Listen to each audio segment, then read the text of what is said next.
everyone, you're watching Super Saturday Debate with me, Maria Shakil. The conflict between the DMK government and Governor R.N. Ravi in Tamil Nadu has escalated further. The war of words has been going on since long, but this time, few DMK leaders have crossed the line.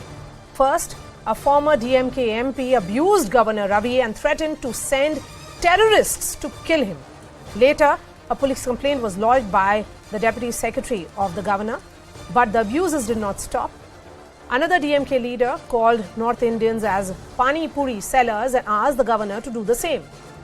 These abuses began after Governor R.N. Ravi skipped parts of his speech in the Assembly, which was given to him by the government. Moments later, Chief Minister Stalin had tabled a resolution against Governor's speech in the Assembly. The DMK government had also slammed the Governor after he said that the state's name should be changed to Taminga. You can have your disagreements in a democracy, but using such words for a person who's holding a constitutional post is completely unacceptable. So the big question that arises is, should DMK leaders stoop so low to attack the Governor that they start targeting their own countrymen? Will Stalin take action against his netas for crossing the line? And how will this government versus governor face-off in Tamil Nadu end?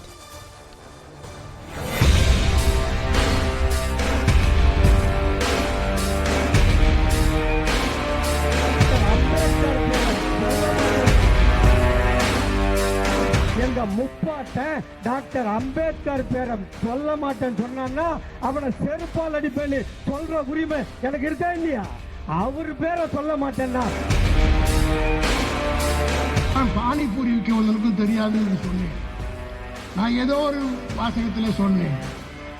கடைசியில் பார்த்தா பிஆர்ன்னு ஒன்னொன்னா பாதி பேருக்கு இருக்கிறாங்க.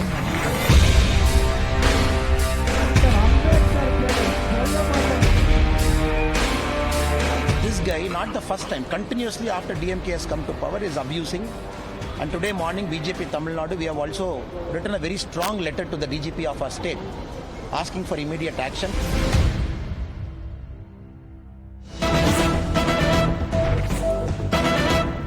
It finally looks like that the DMK has decided to take some action. Former DMK MP Shivaji Krishnamurthy has been suspended from the party, and the move comes after he abused and threatened the governor. Purnima is joining me on the phone line. Purnima, this is an attempt, would you say, by MK Stalin to send a message that all these kind of threats and abuses against the governor must stop?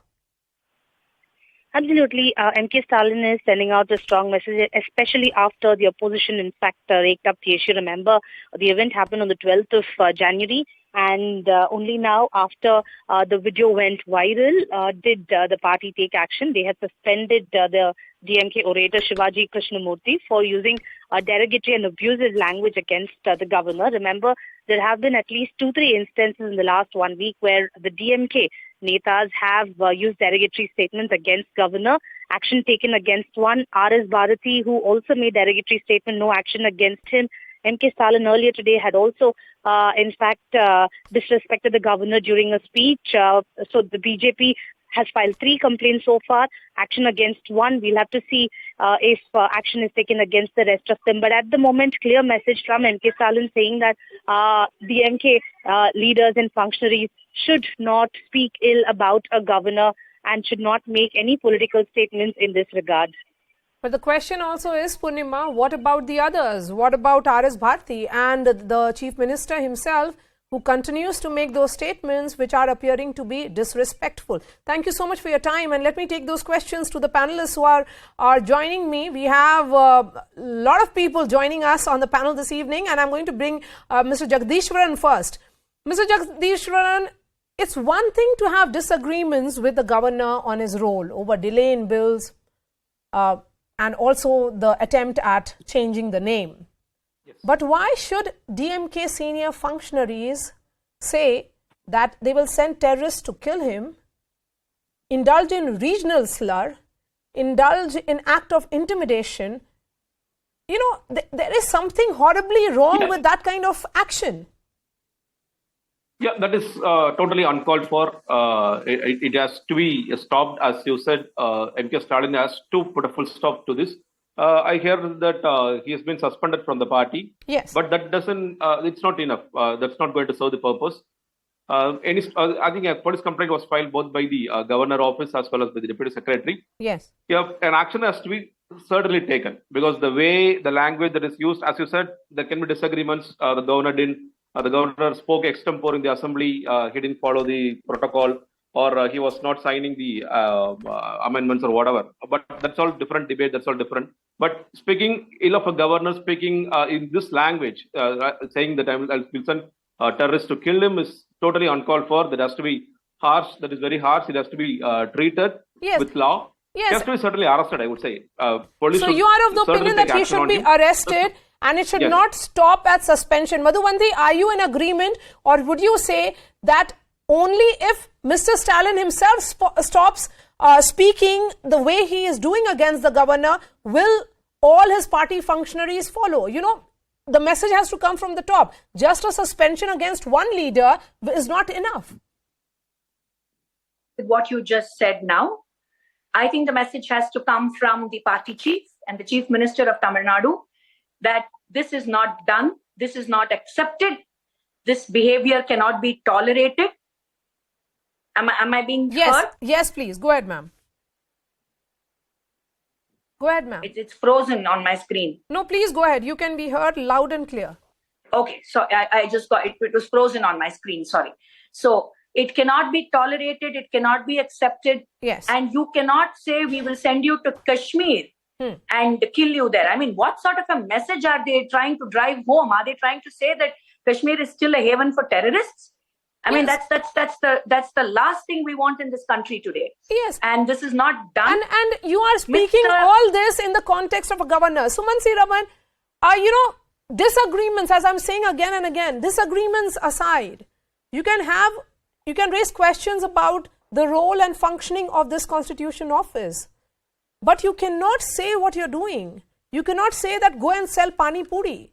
You cannot say that terrorists will be sent to kill him. This is threatening the governor. Completely, I agree, Maria. It's completely unacceptable. You know, abusive, defamatory, everything is going wrong here. A line has to be drawn, and drawing the line has to come from the top. In fact, the chief minister himself should lead by example here. No, unfortunately, the chief minister referred to the governor in the singular this morning during a speech, which was extremely unfortunate. Now, the point really is that these speeches are not new. They have been there for a long time as part of the DMK platform speakers vocabulary. No action has been taken, and that is why they have become emboldened consistently. And Mr. Krishnamurthy is not a first-time offender. There are several speeches of him making absolutely unacceptable, vulgar speeches and abusive speeches and threatening speeches as well, which are on social media, on YouTube. The point is, nothing has happened so far. The issue, there are two issues here. One, where the governor's actions in accordance with the constitution and the convention that is followed across the country, I believe it was not. But at the same time, the government is more than within its right to be critical of the governor, but certainly abuse and threats are unacceptable. I think this suspension is not sufficient. Yes. And the police action must follow. But I don't think it will. The usual pattern is to just file an FIR and do nothing. Yes. So that is the reason why I'm saying, Mr. Swami, again, there are in other states also, the governor office and the chief minister's office are having their disagreements. There is, disagreements over delay in bills, disagreement over appointments, all that is aside. There have been debates endlessly in the Supreme Court, in courts of the country, of the role of the governor, if that office is needed at all. But the head of a constitution post, someone who heads it, cannot be intimidated, cannot be abused, and cannot be done by the government of the day. It cannot stop at suspension. There has to be a criminal action against this functionary, because he is no ordinary worker. He is a former Rajya Sabha MP of the party. Mr. Prakash. No. The government is now accepting why governor left out the portion that Tamil Nadu is very safe in law and order is proved, because this guy says we will kill governor, and not only that, he abused governor in a worse language, calling his mother a slut.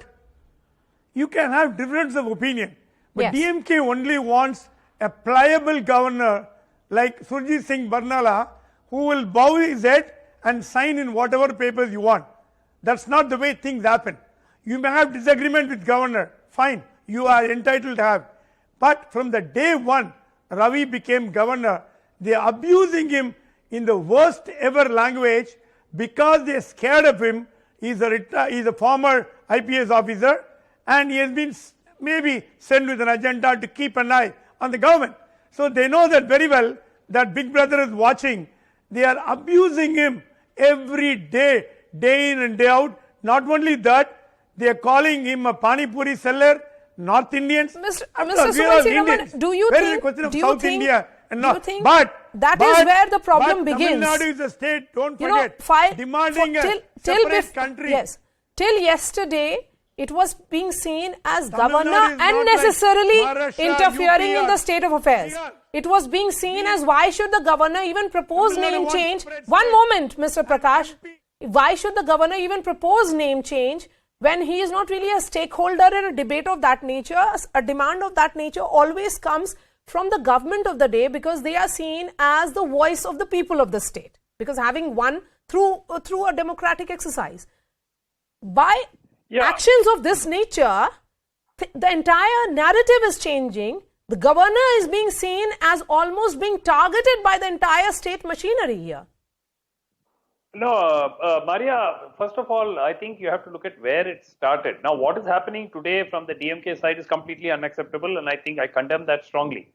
But the governor has been, providing pinpricks to the government. He has been blocking bills, and those are the, whether you like it or not, those are the views of a democratically elected government. You can't just sit on them. If you don't think they are constitutionally valid, you can reject them. But he's not rejecting the bills either. He's not accepting it. He's just sitting on it. So I think that all of this started with the pinpricks and the roadblocks that the governor was putting up for to governance and to the democratically elected government.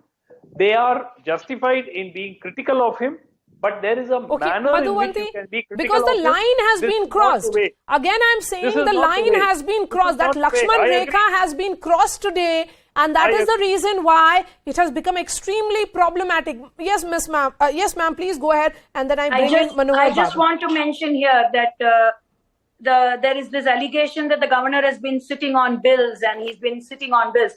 It is just 15 bills that the governor has not signed from 89. 65 bills have been signed and approved by the governor. There are 15 bills that have not been signed, out of which 12 bills are proposing that Mr. Stalin has to become the chancellor of 12 universities and remove the governor from the post of chancellor. Now, how do you expect the governor to instantly sign these 12 bills? Why is this not being spoken about at all? The governor is just not sitting on bills. He is not signing these 12 bills because it is about him being thrown out as chancellor. Okay, let's try and understand how can the entire situation be de-escalated, because it has reached almost like a point of no return. Mr.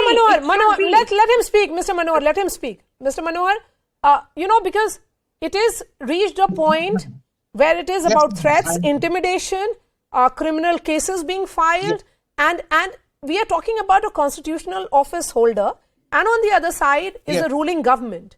While we understand that there are disagreements and criticisms, but this has reached a point which can be said as unprecedented. Yes, madam. Let me explain. Yes.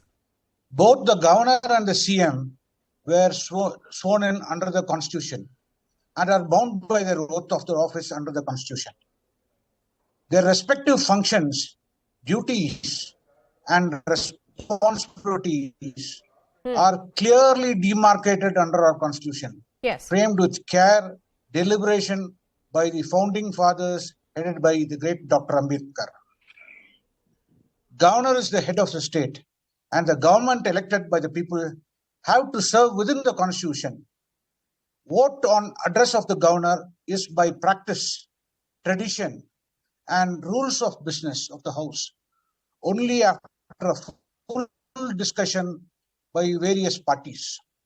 Usually the governor's speech goes in full to record, and the speaker Mr. has no Manohar, powers I to understand all that. I'm a journalist who has covered the politics and government for almost 15 years, sir.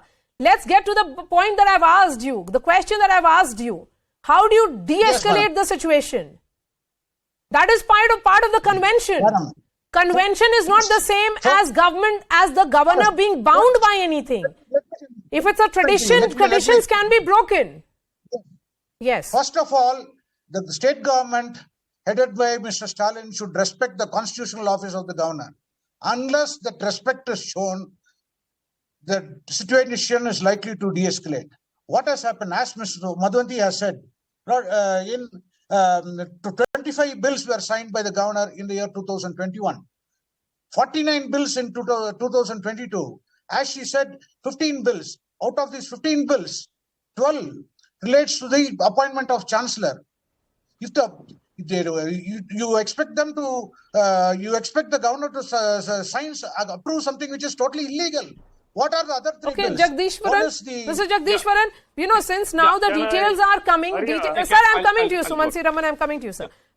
Since the details are coming now of the bills on which the governor is not giving his approval, then one would say, yes, he is with all, he is within his rights not to approve a bill of that nature, which makes the chief minister the chancellor of the universities.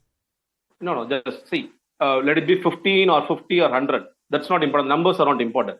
If he is not going to accept it, let him reject it. As Sumant Raman said, how long can he sit on it? Supreme Court already told in Ferrari Wallen case clearly, very clearly, don't sit on bills for so long, don't sit on a decision for so long. And when will these governors listen? How long will they need? What's the time frame? They keep on saying we don't have a time frame, we have a time frame. But Supreme Court keep on insisting that you should do something at a limited time frame. But they're not following it. Let him reject it. If you really think it's 12, it's pertaining to making Mr. Prakash Swami, if you have disagreement with a bill, reject it. Why sit over the bill? Yeah, yes, that's what I'm saying. Cannot interfere in governor's function. Supreme Court is saying don't sit on a bill for so long. Elected government has sent you a bill. If you have difference of opinion, then if you have a difference of opinion, Mr. Swami, then reject the bill. Ask for clarification. If you're not convinced, reject the bill. Okay. Then clarification. Has it reached the point of clarification? Mr. Swami, explain to us. Now, I'm saying, is there any provision in the constitution that the governor should sign within 6 months, 3 months, 1 year? Is there anything written? Do you have anything legal? Saying the governor should take, the governor has pleasure to take his own time. Supreme Court decisions are not binding on governor. Supreme Court decisions are not binding on governor. I'm sorry. Supreme Court rules don't apply to governor. He is a constitutional authority. Supreme Court can only make remarks. Can only remarks. It will keep on happening. Governor has got his own right. Governor can take his own time. You cannot force the governor. You cannot force the governor. He has got his own time. He will consult legal.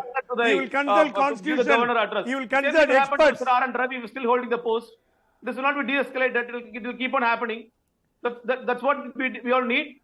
Constitutionally breakdown in Tamil Nadu. Constitutional breakdown in Tamil Nadu. What happens to... Sumansi Raman, come in on this. Breakdown of constitution in Tamil Nadu. Yes, there is a breakdown of the constitution, but who is responsible for breaking down the constitution? Maria, I honestly think at some point the centre will have to think of replacing Mr. Ravi. For the simple reason Mr. Sumansi Raman, we have seen a similar situation in other states. You have Arif Mohammad Khan taking on the Kerala government. Then you have Tamilisai Soundarajan taking on KCR. No, but Maria, you have to understand what is the net result of what's happening in Tamil Nadu. The actions of the governor are weakening the BJP's surge in the state. Over the last 1 year, the BJP was significantly gaining popularity in Tamil Nadu with the people. In fact, I believe today it is the third largest party in the state behind the DMK and the AIADMK. And they are now on the back foot thanks to the governor's various speeches which he has been making and his actions in the assembly. What is happening is that the DMK may continue to spar with the governor, may continue to ask for him to be replaced. But to be very honest, he is diverting attention from many crucial issues on which the DMK could be on the back foot. Okay. And he is also creating a sentiment in favor of the DMK. Is this, but today one would say that the sentiment is in favor of the governor, certainly because of the what has happened today and the developments of the kind of intimidation, abusive statements that have been made by DMK leaders. Madhuvanti, final word to you, being the woman on the panel. Is this entire episode backfiring? Absolutely not, Maria. Absolutely not. And I can say it with utmost conviction that this is not going to make the BJP go on a back foot. In fact, we are surging ahead, and the people of Tamil Nadu know exactly what is going on and who is who in the zoo. So I don't think we need to worry about the fact that BJP is going on a back foot and that we are worried and that our growth is stalled because of the governor. Absolutely not. And I can say it with utmost and 300% conviction. All right. Thank you so much for your time. Madhuvanti, Prakash Swami, Jagdishwaran, Sumansi Raman, and Mr. Manohar. Shifting focus to a piece of breaking news that is coming in now. One person died and 21 injured at a stampede at Makar Mela in Odisha's Cuttack district. Around 2 lakh people had congregated to visit a fun fair on Makar Sankranti. The injured have been admitted to the hospital. 3 platoons of force were deployed to control the law and order situation.